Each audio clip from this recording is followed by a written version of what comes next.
Lily lived in a house that never felt like a home. It was big and fancy, with rooms filled with expensive things, but it was always cold. Her parents, Mr. and Mrs. Sterling, were like statues carved from ice. They spoke to her mostly to correct her posture or criticize her drawings. Lily loved to draw. She filled notebooks with colorful pictures of fairies, talking animals, and brave knights. But her parents would only say, "Those are childish fantasies, Lily. Focus on something useful." Lily was a small girl with bright, curious eyes and hair the color of sunshine. She loved to sing and dance, but her parents told her to be quiet and still. They said little girls should be seen and not heard. Lily longed for a hug, a kind word, a smile that reached their eyes. But those things were as rare as snow in summer in the Sterling household. She often sat by the window, watching the other children play in the park across the street. She imagined joining them, swinging on the swings and building sandcastles. But her parents wouldn't let her. "Those children are common," they would say. "You are different, Lily. You are special." But Lily didn't feel special. She felt lonely. She had a small, worn teddy bear named Barnaby. Barnaby was her best friend. She told him all her secrets and dreams. He was always there to listen, never judging, always offering silent comfort. He was the only warmth in her cold, empty life. One evening, Lily hadn't eaten since breakfast. Her stomach rumbled like a distant thunderstorm. Dinner was served promptly at 7, a formal affair with starched napkins and gleaming silverware. Tonight, the main course was roast chicken, Lily's favorite. But as she reached for a drumstick, her mother snapped, "Not so fast, Lily. Did you finish your piano practice?" Lily's heart sank. She had struggled with a difficult piece all afternoon, her fingers clumsy and uncooperative. Not quite, Mother," she stammered. Mrs. Sterling's lips thinned. "Then you will not be having any dinner. Perhaps a little hunger will motivate you to try harder." Lily's eyes welled with tears. She watched as her parents ate, the delicious aroma of chicken filling the room. Barnaby sat beside her, a silent, furry friend. She imagined him sharing the chicken with her, tearing off tiny pieces with his imaginary teeth. Later, after her parents had retired to their rooms, Lily crept into the kitchen, hoping to find a scrap of food. The refrigerator was filled with tempting treats, but a note on the door read, "Lily, do not touch. These are for the adults." Dejected, she wandered outside, hoping to escape the hunger pangs. The back door slammed shut behind her, locking automatically. The night air was cold, and Lily shivered. She huddled on the porch swing, wrapping her arms around Barnaby. The stars twinkled in the sky, but they offered little comfort. She wished she had a blanket or a kind word, or even just a small piece of chicken. The next day, Mr. and Mrs. Sterling told Lily they were going on a trip. "A very important trip," Mrs. Sterling emphasized. "For grown-ups only." They dressed Lily in her least favorite dress, a scratchy, gray thing that made her skin itch. "Behave yourself while we are gone," Mr. Sterling said sternly. "We expect you to be a good girl." They drove her to the park, the same park she often watched from her window. "Wait here," Mr. Sterling said, his voice flat. "We'll be back soon." Lily, clutching Barnaby tightly, watched as their sleek, black car pulled away. She waved, but they didn't wave back. She sat on a park bench, waiting. The sun began to dip below the horizon, painting the sky in shades of orange and purple. The other children had gone home. The park grew quiet and empty. Hours passed. The park lights flickered on, casting long, eerie shadows. Lily's stomach growled again, and her throat was dry. She started to feel scared. Where were her parents? Had they forgotten her? A cold wind rustled the leaves in the trees. Lily wrapped her arms around herself, shivering. She hugged Barnaby tighter, burying her face in his soft fur. "They'll be back," she whispered to him, trying to convince herself.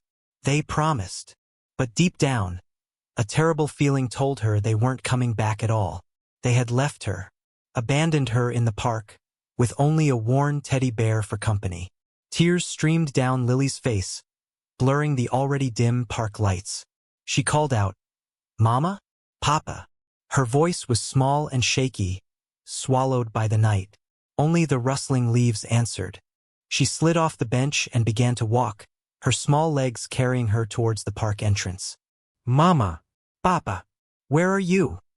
she cried again, her voice cracking with sobs. She looked left, then right, her eyes scanning the empty street.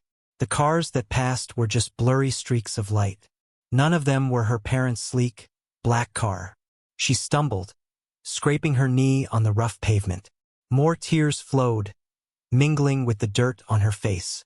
Barnaby tumbled from her grasp. She picked him up, hugging him close.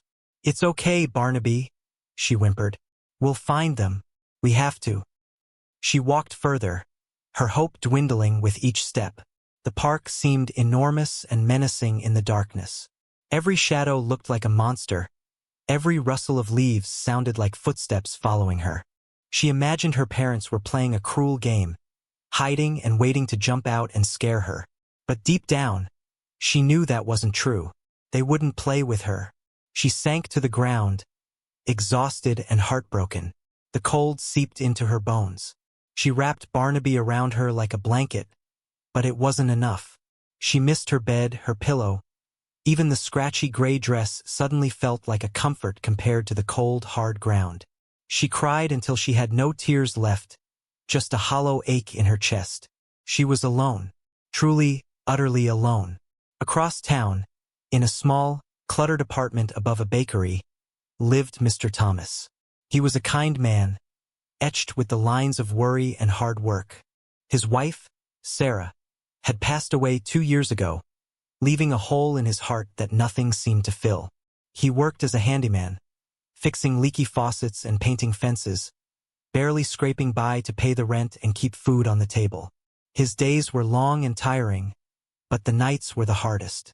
The silence of the apartment echoed Sarah's absence. He missed her laughter, her gentle touch, her warm presence. He often looked at the framed photograph on his nightstand, Sarah's smiling face, and wished she were still there to share his burdens. Tonight, Mr. Thomas was returning home from a particularly difficult job. He had spent the entire day unclogging a stubborn drain, and his back ached. The smell of freshly baked bread wafted from the bakery below, making his stomach rumble. He hadn't had time for dinner. As he walked, he noticed a small park ahead. He usually took a different route, but tonight he felt drawn to it. Maybe a few moments of quiet in the park would ease his weary soul. He sighed, shoving his hands deeper into his pockets. He had no idea that his life was about to change forever, all because of a little girl and a worn teddy bear sitting alone in the dark. The universe, it seemed, had a plan for both of them. As Mr. Thomas entered the park, the first thing he noticed was the silence. It was a deeper silence than usual, a silence that felt heavy with sadness. Then he saw her, a small figure huddled beneath a tree, clutching a teddy bear. Even from a distance, he could tell she was crying. His heart ached. He remembered Sarah's love for children, how they had always dreamed of having a family. He couldn't just walk past a child in distress. He approached cautiously, his footsteps soft on the grass. "Hello there," he said gently, his voice low and soothing. "Are you all right?" Lily looked up, her face streaked with tears. Her eyes, red and swollen, were filled with fear and confusion. She clutched Barnaby even tighter, as if he were the only thing keeping her safe. She didn't say anything, just stared at him with wide, questioning eyes. Mr. Thomas knelt down, his knees protesting with a creak. He tried to offer a reassuring smile.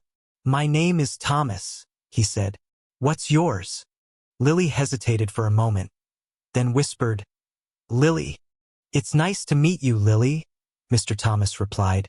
"Are you lost, Lily?" He noticed her scraped knee and the dirt on her face. "Are you hurt?" He gently reached out a hand, offering comfort, but stopped, waiting for her reaction. He didn't want to scare her further. He could see she was already terrified. Lily just shook her head, fresh tears welling up in her eyes. "They left me," she choked out, her voice barely audible. They said they'd be back, but they didn't come back. Mr. Thomas's heart ached for Lily. Abandoned. The word echoed in his mind. How could anyone do that to a child? He knew he couldn't leave her there. But what could he do? He barely had enough money to support himself. Taking care of a child, it was a huge responsibility.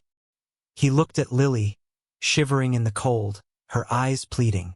He saw Sarah's face in his mind, smiling, urging him to do the right thing. "Lily," he said softly, "it's getting late and it's cold. Do you want to come with me? I have a small apartment not far from here. We can call the police, and they can help you find your parents." He didn't mention that he suspected her parents didn't want to be found. Lily looked at him, her expression hesitant. She didn't know this man. Could she trust him? But she was so cold, so tired, so scared, and he seemed kind. She glanced at Barnaby, then back at Mr. Thomas. Will Barnaby be okay?" she asked, her voice barely a whisper. Mr. Thomas smiled gently. "Of course Barnaby will be okay. He can come too." He paused, thinking. "I don't have much, Lily," he admitted. "My apartment is small, and I don't have any toys or anything. But I have a warm bed, and I can make you some toast. And tomorrow we'll figure things out. Okay?" He held out his hand, waiting. Lily hesitated for another moment, then slowly placed her small hand in his. His hand was rough and calloused, but his grip was gentle and reassuring. He squeezed her hand lightly. "Come on, Lily," he said. "Let's get you out of this cold." He knew, in that moment, that his life had changed forever. He might be poor, he might be struggling, but he couldn't turn his back on this little girl. He would figure out a way to help her. He had to. The apartment was small and smelled faintly of bread and dust. It consisted of one main room, a tiny kitchen, and a cramped bathroom. Mr. Thomas led Lily to the worn sofa and gently helped her sit down. He noticed she was still clutching Barnaby tightly. "I'll make you that toast," he said, heading towards the kitchen. He rummaged through the cabinets, finding a loaf of bread that was a little stale but would do. As the toast browned, he glanced back at Lily. She was staring at the photograph of Sarah on the nightstand, her brow furrowed. He brought her the toast, slathered with butter and a sprinkle of sugar. It wasn't much, but it was all he had. Lily ate it slowly, her eyes never leaving his. "So, Lily," he said, sitting beside her, "can you tell me what happened? Where do you live? What are your parents' names?" Lily told him everything, her voice trembling.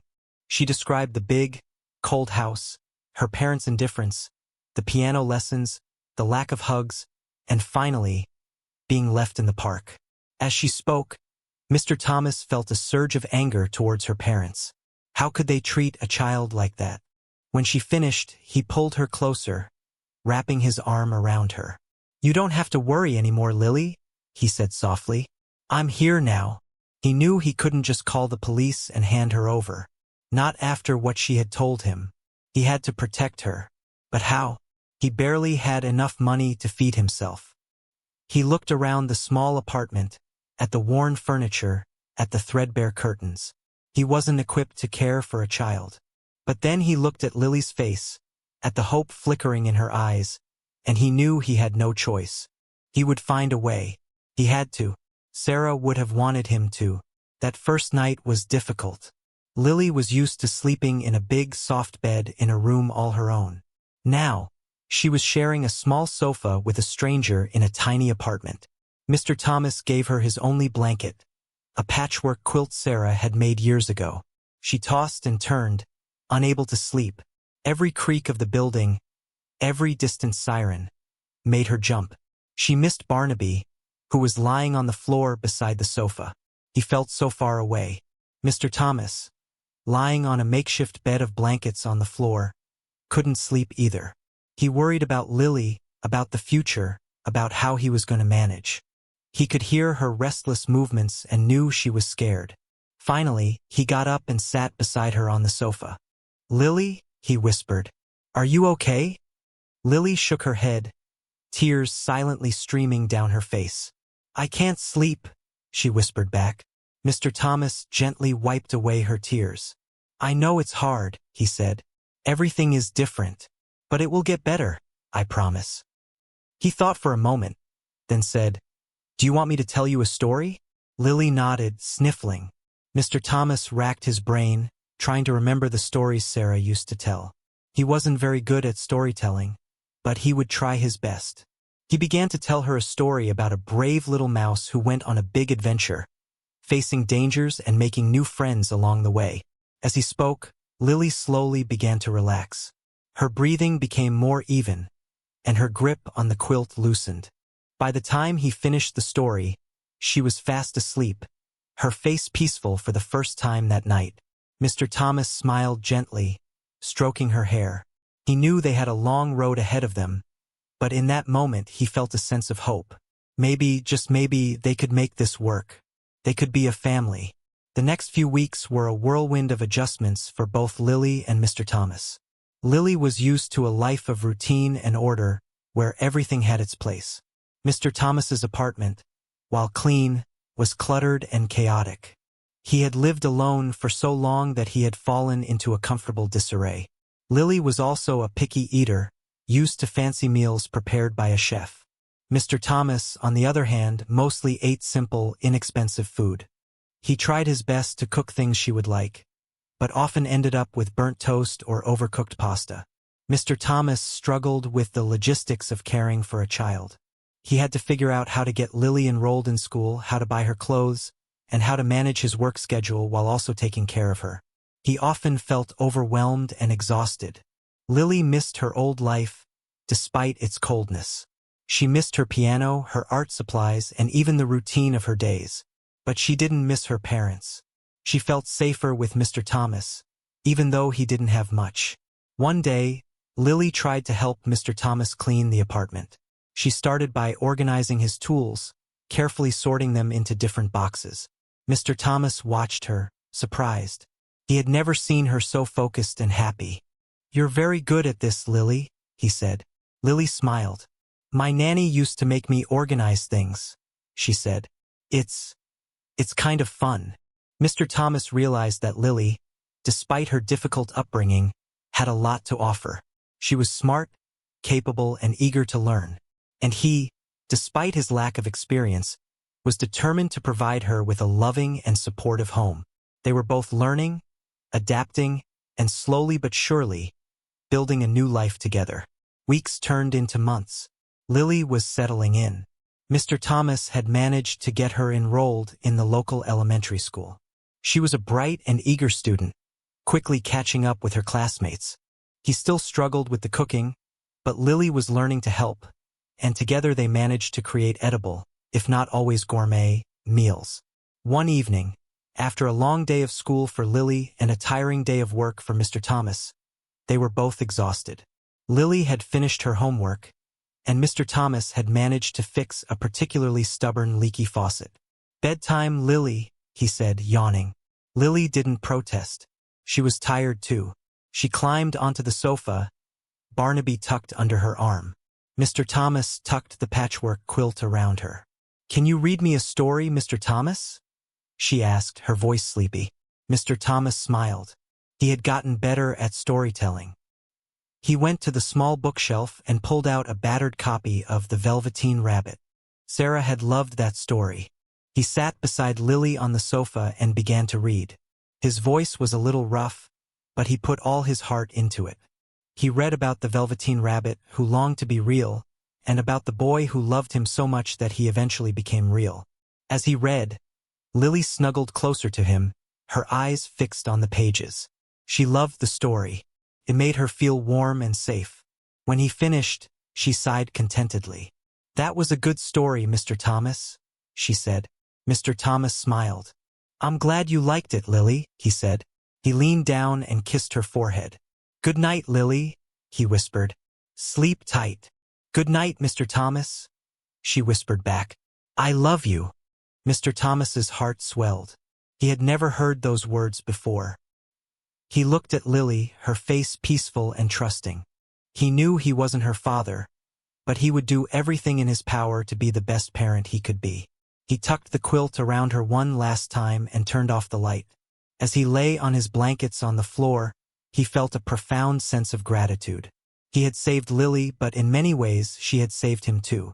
Under Mr. Thomas's care, Lily began to blossom like a flower in springtime. The sadness that had clouded her eyes gradually faded, replaced by a sparkle of joy and curiosity. She started to laugh more, her laughter filling the small apartment with a warmth it had never known before. At school, Lily excelled. She was a quick learner, and her teachers were impressed by her intelligence and creativity. She made friends easily, and soon she was spending afternoons playing in the park with other children, something she had only dreamed of before. Mr. Thomas encouraged her artistic talents. He couldn't afford expensive art supplies, but he brought her crayons and paper from the hardware store, and she filled notebooks with colorful drawings of fairies, animals, and fantastical creatures. He even hung her artwork on the walls of the apartment, turning their humble home into a gallery of her imagination. Lily also discovered a love for reading. Mr. Thomas took her to the local library, and she devoured books, losing herself in stories of adventure, friendship, and love. She started writing her own stories, filled with brave heroines and magical worlds. She became more confident and outgoing, no longer the shy, withdrawn little girl who had been abandoned in the park. She started helping Mr. Thomas with chores around the apartment, taking pride in keeping their home clean and organized. She even learned to cook simple meals, surprising Mr. Thomas with her culinary skills. One day, Mr. Thomas came home from work to find Lily standing in the middle of the room, beaming. She had painted a mural on one of the walls, a colorful scene of a sunny meadow filled with flowers and butterflies. "Do you like it, Mr. Thomas?" she asked, her eyes shining. Mr. Thomas stared at the mural, speechless. It was beautiful, a testament to Lily's talent and her newfound happiness. He pulled her into a hug. "I love it, Lily," he said, his voice choked with emotion. "It's the most beautiful thing I've ever seen." He knew in that moment that he had given Lily a home, but she had given him so much more in return. She had given him a purpose, a reason to smile, and a love he never thought he would experience again. Their newfound happiness was threatened when Mr. Thomas received a notice from his landlord. The building was being sold, and the new owners were raising the rent. It was a significant increase, one that Mr. Thomas simply couldn't afford. He tried to negotiate with the landlord, explaining his situation, but the landlord was unsympathetic. He had to pay the higher rent or move out within 30 days. Mr. Thomas felt a wave of panic wash over him. Where would they go? He barely made enough money to cover their current expenses. Finding a new place, paying a security deposit, and dealing with moving costs seemed impossible. He tried to pick up extra work, taking on any job he could find, no matter how difficult or unpleasant. He worked long hours, often coming home exhausted and discouraged. One evening, he came home to find Lily sitting at the kitchen table, her brow furrowed. She was surrounded by bills and receipts. "What are you doing, Lily?" he asked, his voice weary. "I was trying to figure out how much money we have," she said. "I heard you talking to Mrs. Henderson about the rent." Mr. Thomas sighed. He hadn't wanted Lily to worry, but it was clear she had overheard him. "It's okay, Lily," he said, trying to sound reassuring. "I'll figure something out." But Lily wasn't convinced. She knew they were in trouble. She had seen the worry in Mr. Thomas's eyes, the lines of stress on his face. She wanted to help, but she didn't know how. She was just a little girl, but she was determined to do something, anything, to save their home. She couldn't bear the thought of losing Mr. Thomas, of being alone again. The fear of abandonment, which had been dormant for months, resurfaced with a vengeance. She had to act. The next day, Lily put her plan into action. She gathered her drawings, the colorful fairies and whimsical animals she had created, and set up a small stand outside the bakery downstairs. She made a sign that read, "Drawings for sale? Help us save our home." At first, people just walked by, smiling politely but not stopping. Lily felt a pang of disappointment, but she didn't give up. She stood tall, her eyes bright, and called out to passers-by, Would you like to buy a drawing? They're only $1. Slowly, people started to stop. Some were curious. Others were touched by her earnestness. They admired her drawings, commenting on her talent and creativity. They bought her drawings not because they needed them, but because they wanted to help. Lily also offered to help her neighbors with small tasks. She swept porches, watered plants, and ran errands for the elderly residents of the building. She charged a small fee for her services, just enough to earn a few dollars. Mrs. Henderson, the kind woman who lived next door, hired Lily to dust her apartment. "You're such a hard worker, Lily," she said, handing her a $5 bill. "And your drawings are lovely. I'm going to hang this fairy on my refrigerator." Word spread quickly about Lily's efforts. People admired her determination and her big heart. They were impressed by her willingness to help, despite her young age. They started to see her not just as a little girl, but as a member of their community, someone who was contributing in her own special way. Mr. Thomas, initially unaware of Lily's activities, soon discovered her small business venture.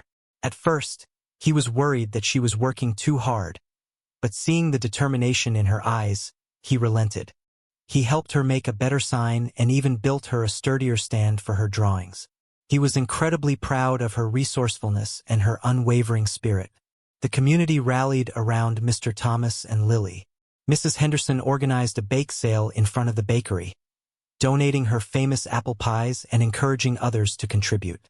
The aroma of freshly baked goods filled the air, attracting customers from all over the neighborhood.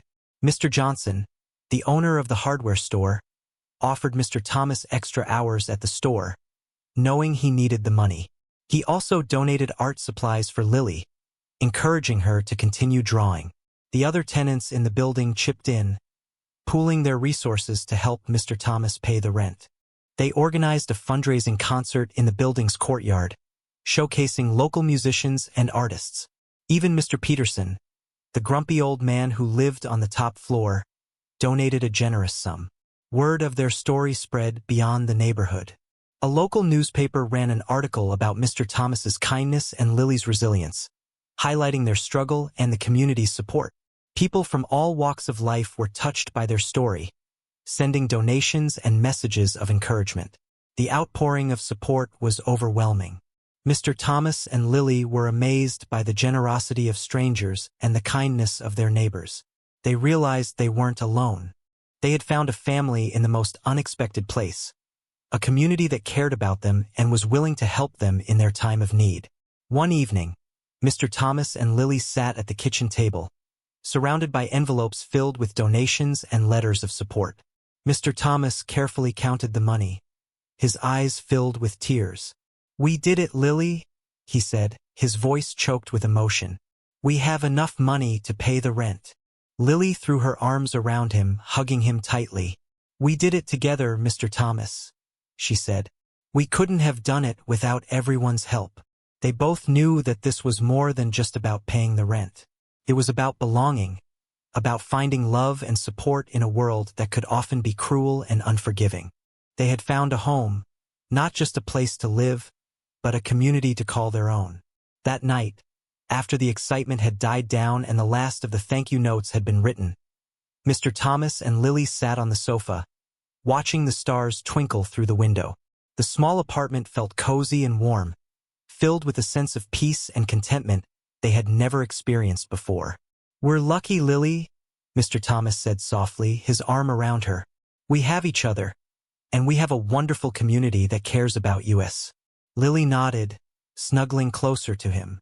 "I don't feel alone anymore, Mr. Thomas," she said. "I feel like I have a family." Mr. Thomas smiled. "You do, Lily," he said. "You have me and you have all our friends in the building and in the neighborhood. We're all here for you." He paused, then added, "And I'm so glad you're here for me, Lily. You've brought so much joy into my life. I don't know what I would do without you." Lily reached out and took his hand, squeezing it tightly. "I love you, Mr. Thomas," she said. "You're the best dad a girl could ask for." Mr. Thomas's heart swelled. He looked at Lily, her face glowing in the moonlight. He knew he wasn't her biological father, but he loved her as if she were his own. He had given her a home, but she had given him something even more valuable. A family, a purpose, and a reason to live again. They sat in silence for a few moments, content to be together, grateful for the love and support they had found. They had faced hardship and adversity, but they had overcome it together. They had learned that even in the darkest of times, there was always hope, and that even the smallest act of kindness could make a world of difference. They were a family, bound not by blood, but by love, compassion, and a shared sense of belonging. They were home. Years passed. Lily continued to thrive, excelling in school and developing her artistic talents. She won art contests, wrote stories that captivated her classmates, and blossomed into a confident and compassionate young woman. Mr. Thomas, with the support of the community, was able to expand his handyman business. He became known for his honesty, his hard work, and his willingness to help anyone in need. He was no longer just a struggling widower. He was a respected member of the community, a loving father figure, and a role model for others. Lily never forgot her past, but she didn't let it define her. She used her experiences to help others, volunteering at a local shelter for children and advocating for the rights of those who had been abandoned or neglected. She wanted to make sure that no other child had to experience the pain and loneliness she had felt. One sunny afternoon, Lily and Mr. Thomas were sitting in the park, the same park where they had first met. Lily was sketching in her notebook, and Mr. Thomas was reading a book. "Do you ever think about them, Mr. Thomas?" Lily asked, her voice quiet. Mr. Thomas knew who she meant, her parents. He had never spoken to them, and they had never tried to contact Lily. They had simply disappeared from her life. "Sometimes," he said, "but I don't think it's important. What's important is that we have each other, and we have a good life." Lily smiled. "You're right," she said. "I'm so glad you found me in this park, Mr. Thomas. You saved my life." Mr. Thomas put his arm around her, pulling her close. "You saved mine too, Lily," he said. They looked out at the park, filled with children laughing and playing. They knew that their future was bright, filled with love, hope, and endless possibilities. They had come a long way from that dark and lonely night in the park, and they were ready to face whatever challenges lay ahead, together. They were a family, and their love would guide them through anything. The end.